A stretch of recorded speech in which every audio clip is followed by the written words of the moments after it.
through my 20s, I worked at record labels, and it was mostly on the sales and marketing side, record stores, even product placement, setting up ads, things of that nature.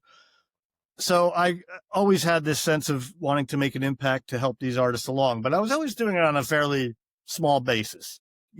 Started with walking into a record store and hanging a poster, and then it's setting up a certain sale at a chain as you get older and you start managing a team. Right.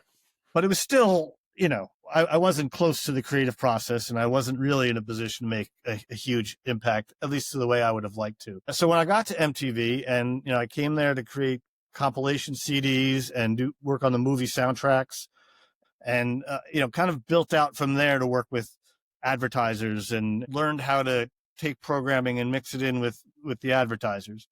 And so I had the off chance to start a music brand called Advance Warning. It was not a highly rated show and not a promoted show. It was called Advance Warning for the sheer fact that I wanted everybody to know with the MTV brand that whoever we put on this show is somebody they should check out. That, back then the brand still had some equity. It doesn't have it now.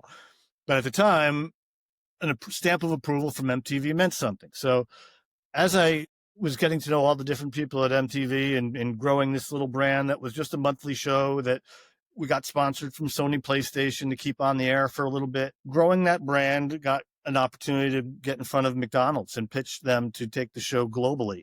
And so, for me, wanting to make an impact and what I want to do for students and lowering the cost of education, is similar to the impact that I was hoping to make, which was help these artists set up their career.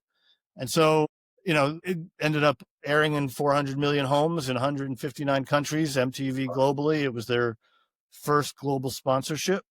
Mm-hmm.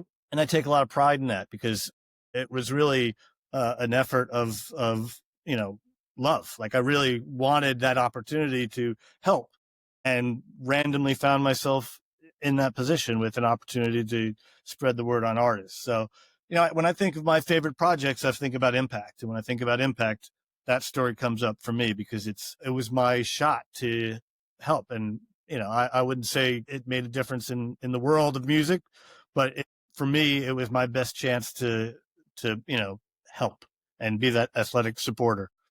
I think you're definitely underplaying the exposure that you gave to these artists. I mean, you're talking about hundreds of different artists, right? That you ended up featuring on Advance Warning, and you gave them visibility they otherwise never would have gotten. And yeah, having that MTV stamp of approval was, I'm sure, huge to so many of them.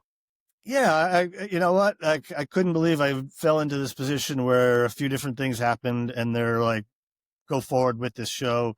You got to make sure it gets sponsored. So, having to work inside the factory to figure out how to make that happen on behalf of artists is something I'm proud of, and I enjoyed it, and I still love music. But when I think about what we're doing now and what I was doing then, that's the thread for me, is like I can make an impact here. I saw what you were doing.